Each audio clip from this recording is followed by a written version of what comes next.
Tidak banyak dari kita yang memiliki cukup pengetahuan tentang Islam di Ethiopia. Padahal jumlah penduduk muslim di sana cukup banyak, sekitar 32% atau 35 juta dari total populasi yang berjumlah 113,5 juta orang. Islam merupakan agama terbesar kedua setelah Nasrani. Catatan mengenai Islam di Ethiopia juga sangat menarik namun tidak banyak diperbincangkan. Selamat datang kembali di channel Cari Fakta, channel yang memberikan informasi dan wawasan tentang apa yang terjadi di belahan dunia yang lain. Kali ini, kita akan membahas tentang sejarah Islam di Ethiopia. Sebelum kita mulai, baiknya subscribe dulu channel ini agar tidak ketinggalan informasi menarik lainnya. Ethiopia merupakan negara di ujung Afrika. Wilayah Ethiopia terletak sepenuhnya di garis lintang tropis. Dengan ibu kota Ethiopia adalah Addis Ababa yang memiliki makna bunga baru. Letaknya hampir di tengah negara itu. Ethiopia adalah negara terbesar dan terpadat di ujung Afrika. Ethiopia berbatasan dengan Eritrea di utara, Djibouti di timur laut, Somalia di timur, Sudan Selatan dan Sudan di sisi barat. Dulunya Ethiopia berbatasan dengan Laut Merah, sebelum bagian wilayah negaranya itu Eritrea menjadi negara sendiri. Sejarah masuknya Islam ke Ethiopia. Bulan Rajab tahun ke-7 sebelum Hijrah atau tahun 615 Masehi, di tengah kegelapan malam yang mencekam, 11 pria dan 4 wanita sahabat Rasulullah SAW mengendap-endap meninggalkan Mekah.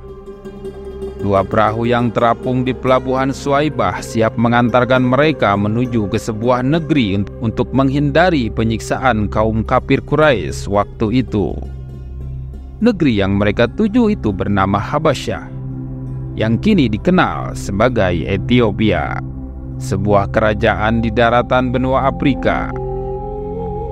Para sahabat itu hijrah ke Habasyah atas saran dari Rasulullah SAW. Inilah proses hijrah pertama yang dilakukan kaum muslimin sebelum peristiwa hijrah ke Madinah. Di antara sahabat yang hijrah ke Ethiopia itu antara lain Utsman bin Affan beserta istrinya Ruqayyah yang juga putri Rasulullah SAW serta sahabat dekat lainnya. Mereka disambut dengan penuh keramahan dan persahabatan.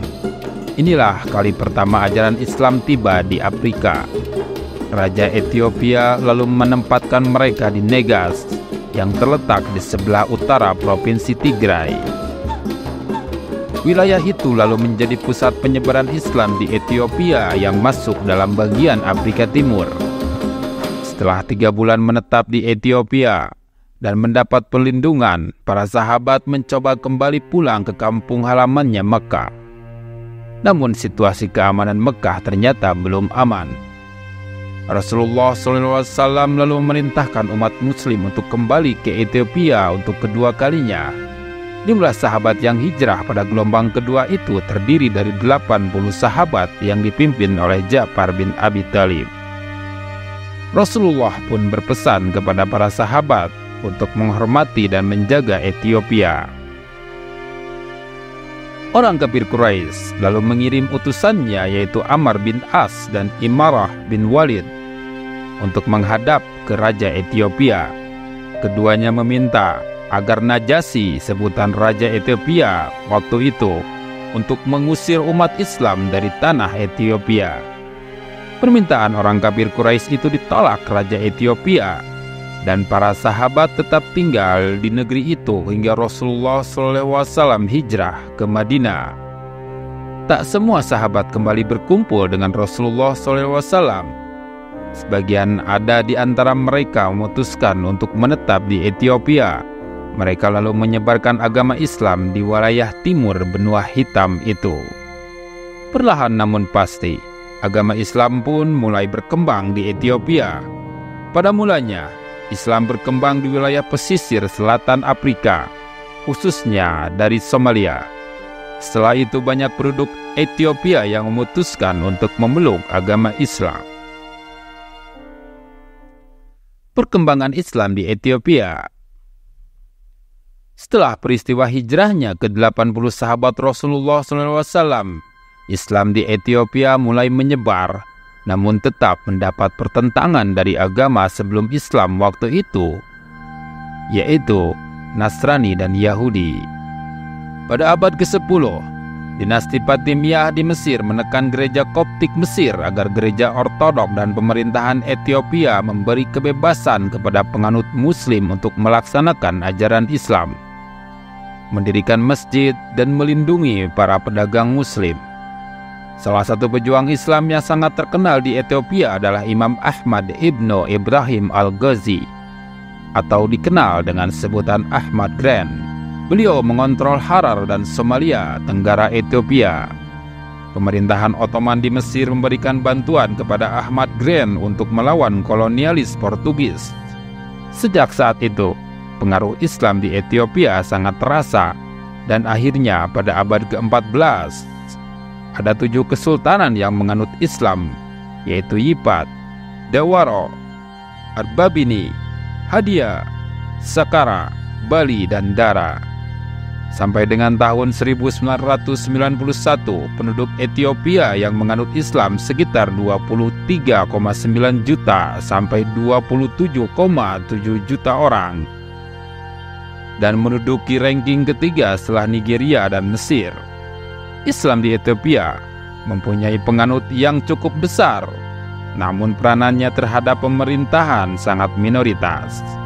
Karena Ethiopia mempunyai keunikan, yaitu sejak awal negeri ini didirikan oleh orang-orang yang mempunyai komitmen kuat terhadap agama Yahudi dan Nasrani.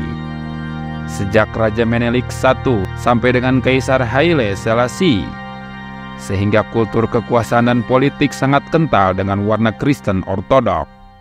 Peninggalan Islam di Ethiopia.